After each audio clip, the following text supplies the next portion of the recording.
Okay, so this is a project that I've actually had going on for 2 years, and I am finally going to finish it up. You can see I have the cupboards all taken apart, and what I'm doing is stripping the paint off of them.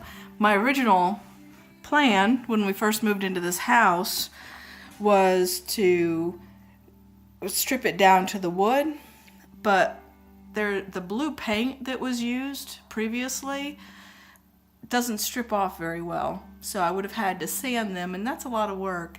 So I actually like the blue, and we've decided to go with a blue kitchen. So you could see I'm taking the very thick 2 layers of kind of a cream colored paint off, and not completely off, sort of leaving a little bit there to get that rustic look, and then I'm leaving it blue. The inside of the cupboards some of them were already painted blue. The ones that weren't, I painted blue, and as you can see down here, this one hasn't been stripped yet.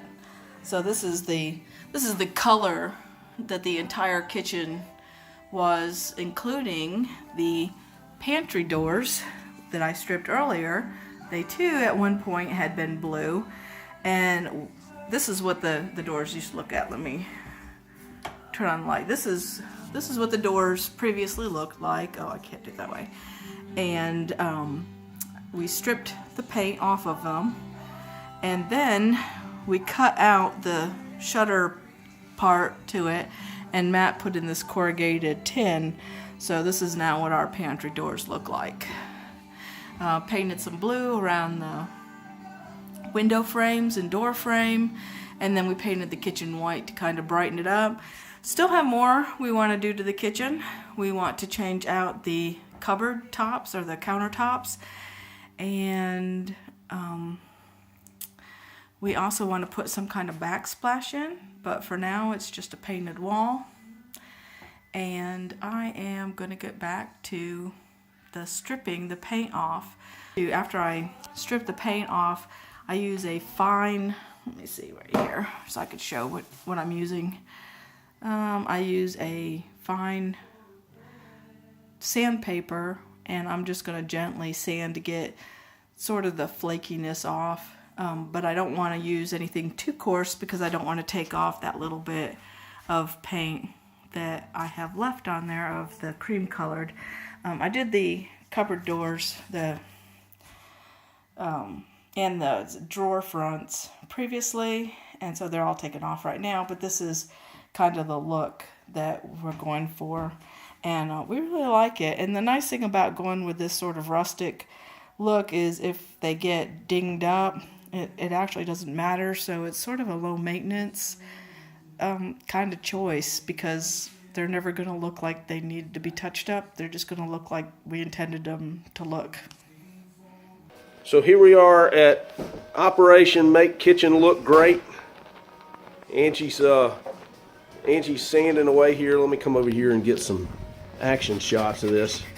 As you can see, she already stripped the original paint, and she's just kind of sanding it to get that look that she was looking for. There's when I strip, I have these like little flakes and stuff, and like I said, I'm using a fine sandpaper because I don't want to take all my cream color paint off, but I do want my wood to show through in a couple little spots. So like on the corners and stuff, I'm sanding down to where you can actually see a little bit of the wood through it. I'm also getting the flakes off, so I don't know if you can see this or not, but like right here it's kind of flaky, so I'm just like gently sanding it just to get it smooth so that it's not going to be coming off in other things. And then tomorrow, probably tomorrow, I don't think I'll get to it tonight, but tomorrow we'll do the bottom part, and the part that Matt doesn't know is we'll move the refrigerator tomorrow too. What? So this is the stuff that Angie's using, the Goof Off Pro Stripper thing.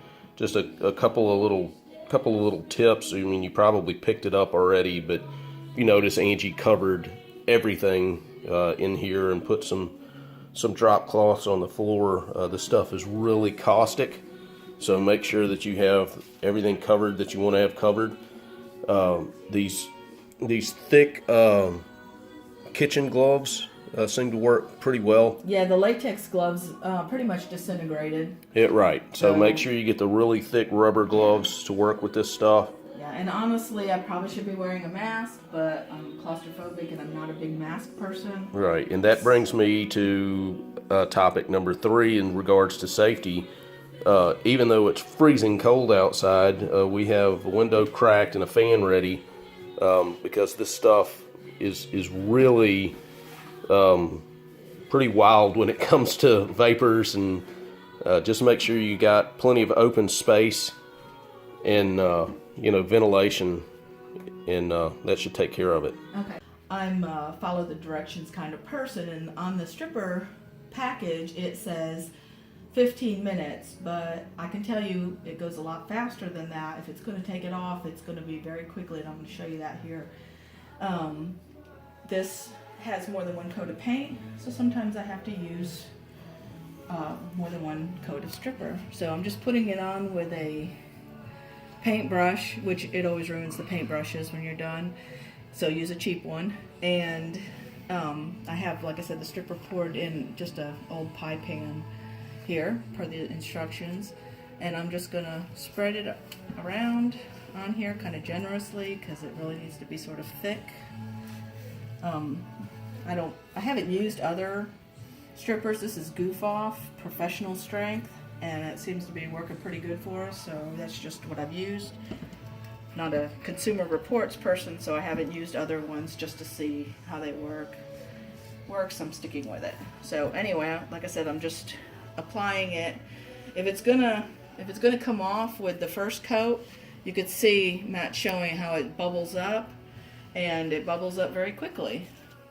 If it doesn't bubble up, you're gonna have to put another coat on because it's really hard to scrape off. It does soften it a little bit, but like I said, it takes a lot of muscle to scrape it just when it's soft. So I always apply enough to where it kind of bubbles. So I use a metal putty knife to scrape it off, and I have been using one of these aluminum pans to collect.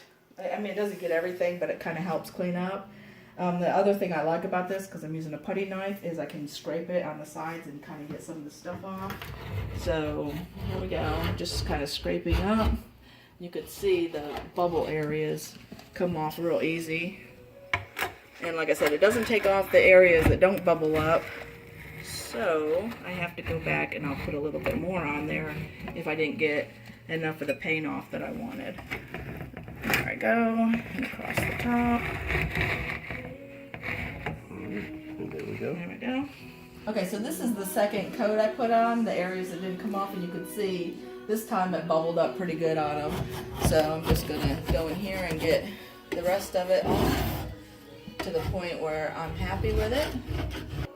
So if it doesn't bubble up, I mentioned that it's a lot harder to scrape off, and I thought I'd just kind of show you. This has had 2 coats on it, and if I have to like scrape it off, you can see goes a lot slower, and it's taken a lot more leg work.